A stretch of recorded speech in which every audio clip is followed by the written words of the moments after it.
పంగులూరి కృష్ణప్రసాద్ గారు రచించిన ఒక చక్కటి కథ విందామండి. ఇల్లంతా సందడిగా ఉంది. పెళ్లితంతు అంతా ముగిసి వారం తర్వాత ఈరోజే వియ్యాలవారు కొత్త కోడలిని కాపురానికి దిగబెడుతున్నారు. బంధువర్గం అంతా ఈ ఊరే కావడంతో హడావుడి ఎక్కువగా ఉంది. ఇంటికి వచ్చిన స్నేహితులను, దగ్గరి బంధువులను పలకరిస్తూనే ఏర్పాట్లన్నీ చేస్తోంది వసంత. వియ్యాలవారిని రిసీవ్ చేసుకోవడానికి భర్త రమేష్ స్టేషన్‌కు వెళ్ళాడు.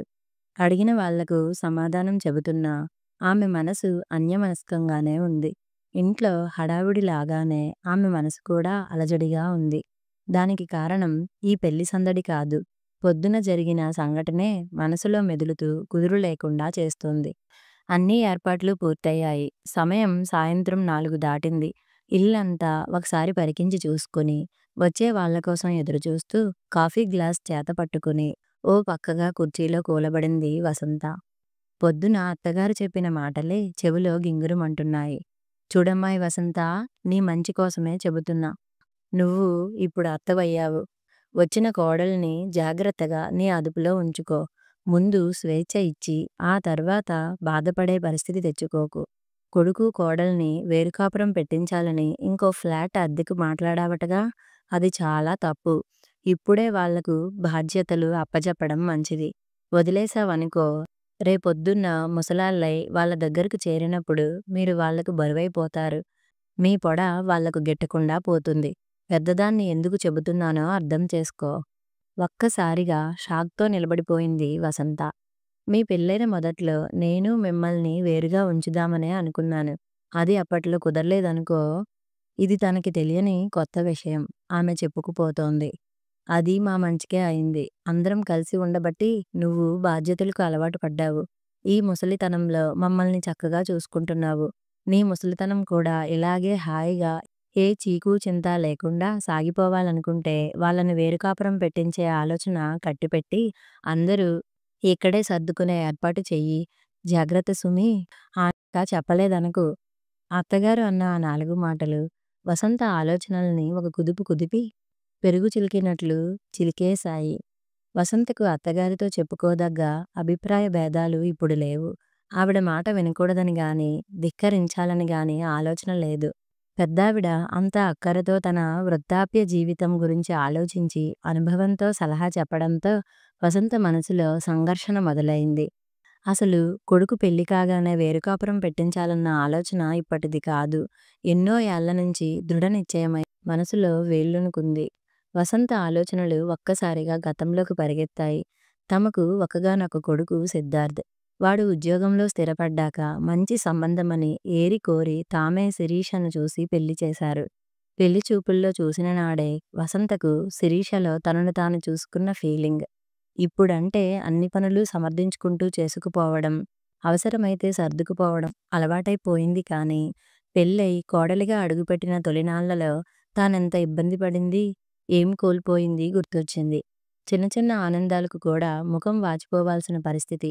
అత్తమామలకు తన భర్త రమేష్ ఒక్కడే కొడుకు. ఆదాయం విషయంలో ఇబ్బంది లేకపోయినా ఖర్చు పెట్టుకోవాలంటే కోడలు దుబారా మనిషి అని ముద్రపడిపోతుందేమో అని భయం. భర్త సాయంత్రం 5:30కే ఇంటికి వచ్చినా వంటింట్లో పని పూర్తి చేసుకుని రాత్రి 9 గంటల తర్వాతే పలకరించుకోవడానికి వీలయ్యేది.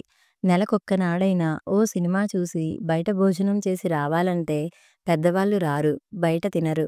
ఇంట్లో అన్నీ వండి వాళ్లకు అమర్చి వెళ్లాలంటే సరదా చచ్చిపోయేది.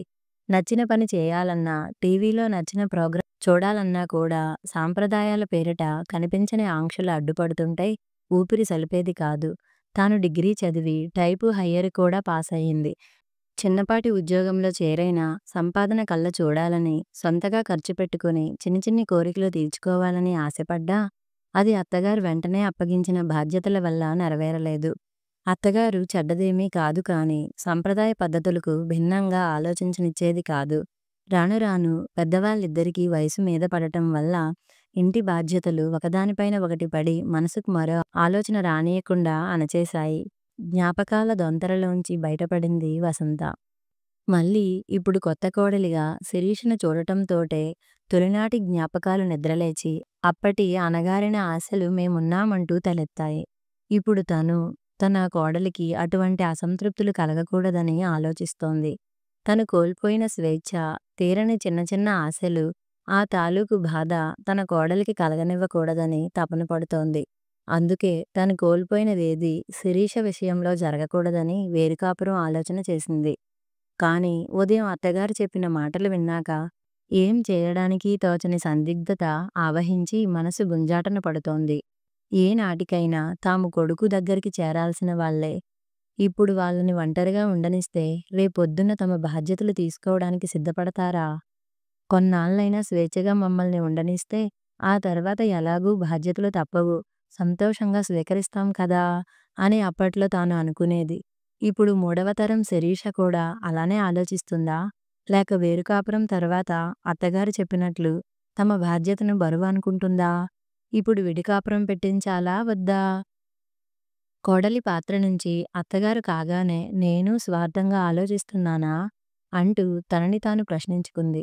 సమాధానం అవును అని వినడానికి మనస్కరించక ఆలోచనలు తీవ్రంగా కుదిపేస్తూ ఉంటే గట్టిగా తల విదిలించింది. ఇంతలో కోడలు వాళ్ళు రానే వచ్చారు. వారికి సాదరంగా స్వాగతం పలికి కావలసిన వసతులు సమకూర్చే పనిలో మునిగిపోయింది. పలకరింపులు, బహుమతులు ఇచ్చిపుచ్చుకోవడం, అన్ని రకాల పరామర్శలు ముగిశాయి.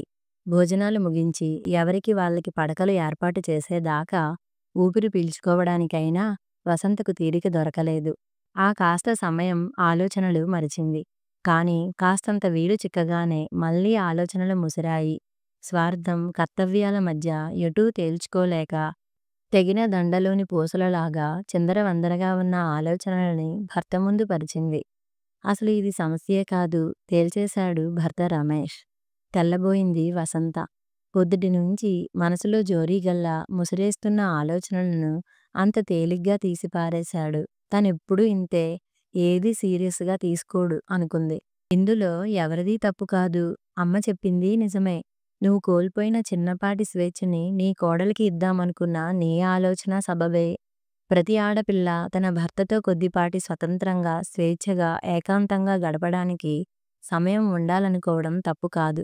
కానీ అందుకోసం వాళ్ళు బాధ్యతల్ని వదిలేసి ఒంటరిగా ఉండడానికి ఇష్టపడతారని మనం అనుకోవడం, వాళ్ళ ఆలోచనలు, అభిప్రాయాలు తెలుసుకోకుండా మన ఆలోచనలు వాళ్ళ మీద రుద్దడం, ఈ తరాన్ని అవమానించడమే అవుతుంది కాదంటావా? ఒక్కొక్క పూసని సూది దారంతో దండలా గుచ్చుతున్నట్లుగా నెమ్మదిగా చెప్పుకుపోతున్నాడు. అప్పట్లో మనకు అంత పరిపక్వత లేదు. ఆ మాటకొస్తే ఆ వయసులో ఉండే అవకాశం కూడా తక్కువే. అందువల్ల నీ ఇబ్బందికి ఆ రోజు పరిష్కారం దొరకలేదు. ఇప్పుడు అదే సమస్య నీ కోడలికి రాకూడదని ఆలోచించడం మంచిదే. కానీ జాగ్రత్తగా ఆలోచించు. నీకే కాదు, ఏ కోడలికైనా అసలు సమస్య స్వేచ్ఛ లేకపోవడం కాదు, స్నేహం లేకపోవడం అని నా భావన. దాన్ని స్వేచ్ఛ లేదు అని భావించి వేరుకాపురమే అందుకు పరిష్కారం అని నువ్వనుకుంటున్నావు. కానీ ఇంట్లో ఉన్న అత్తగారు కోడలితో స్నేహం చేయకపోవడమే అసలు సమస్య. మా అమ్మ నీతో స్నేహం చేయలేదు. అందువల్ల బాధ్యతలు బంధనాలై నీకు స్వేచ్ఛ కావాలనిపించింది. ఆ తప్పు నువ్వు ఇప్పుడు సరిచేయి. కొత్త ఇంట్లో తెలియని మనుషుల మధ్య అడుగుపెట్టిన కోడలికి నువ్వు స్నేహితురాలిగా ఉండు. తన అభిరుచులు, అలవాట్లు తెలుసుకో. ఆశలు, ఆశయాలు పంచుకునే అవకాశం ఇచ్చి మంచి ఆలోచనలను ప్రోత్సహించు. అలా ఉంటే ఏ కోడలు విడిపోయే స్వేచ్ఛ కోరుకోదు. కలిసి ఉండటం వల్ల నువ్వు నీ అత్తగారిని ఎంత బాగా చూసుకుంటున్నావో గమనించి నేర్చుకుంటుంది. అప్పుడు వృద్ధాప్యంలో రేపటి నీ భవిష్యత్తు ప్రశ్నార్థకం కాబోదు. వింటున్నానా లేదా అన్నట్టు ఒక క్షణం ఆగాడు. ఏదీ పట్టనట్టు కనిపించే అతని విశ్లేషణని అబ్బురపడుతూ మొహంలోకి చూస్తూ వింటోంది వసంత. నీ కోడలు తనకి తోచిన ఏ విషయమైనా మొహమాట పడకుండా నీ దగ్గర చెప్పగలిగేంత స్నేహంగా ఉండు. అప్పుడు నువ్వు పనిగట్టుకుని తనకి స్వేచ్ఛ ఇవ్వవలసిన పని లేదు. తను స్వతంత్రించి నీ దగ్గర స్వేచ్ఛ తీసుకోవాల్సిన, అసంతృప్తితో నీకు దూరంగా వెళ్ళిపోవాల్సిన అగత్యమూ ఉండదు వివరంగా చెప్పాడు. ఉద్యోగ బాధ్యతల వల్ల వేరే ఊరిలో ఉండవలసి వచ్చినప్పుడు వేరే కాపురం తప్పదు, తప్పులేదు. కానీ కేవలం స్వేచ్ఛ కోసం బంధాలు, బాధ్యతలు వదిలేసి ఆప్యాయతల పందిరిలాంటి ఉమ్మడి కుటుంబం నుండి విడివడి వేరు కాపురం పెట్టాల్సిన అగత్యం ఎవరికీ రాకూడదనేది నా అభిమతం. కొత్తగా వచ్చిన కోడలిలో మూడవ తరం ప్రతినిధిని, వృద్ధాప్యంలోని అమ్మలో మొదటి తరం ప్రతినిధిని చూస్తూ ఇద్దరికీ న్యాయం జరగాలని కోరుకునే మధ్యతరం ప్రతినిధివైన నువ్వు 3 పాత్రలలో 3 తరాలను చూస్తూ అనవసరమైన గందరగోళానికి గురవుతున్నావు. జాగ్రత్తగా చూస్తే నువ్వు భావిస్తున్నట్లు ఇవి 3 తరాలు కావు. కుటుంబ వ్యవస్థలో ఒకే సమయంలో చూడగలిగే 3 దశలు మాత్రమే. స్నేహమనే సన్నటి దారంతో ఈ 3 దశల్ని పువ్వులుగా అనుసంధానించి అందమైన గుచ్చంగా కూర్చడం ఖచ్చితంగా సాధ్యమే. అది ఎంతో బాగుంటుంది. అందరికీ మంచిది కూడా. ఆ రకంగా నీ సమస్యకి పరిష్కారం దొరికిందనే అనుకుంటున్నాను. ఆపై నీ నిర్ణయం నీ ఇష్టం. నీకు ఆ స్వేచ్ఛ ఎప్పుడూ ఉంది అని ముగించాడు రమేష్. స్వేచ్ఛ అనే పదాన్ని ఒత్తి పలుకుతూ. నిజమే. అందరినీ బాధ్యతగా చూసుకోవడం వల్ల ఆ స్వేచ్ఛ దానంతట అదే తనకు దఖలుపడింది. భర్త చెప్పిన పరిష్కారం విన్నాక వసంతకు కర్తవ్యం బోధపడి మనసు తేలికైంది. కోడలితో రేపటి స్నేహాన్ని గురించి ఆలోచిస్తూ వేరుకాపురం ఆలోచనని మనసు నుండి తుడిచేసి ప్రశాంతంగా నిద్రలోకి జారిపోయింది. కథ సమాప్తం.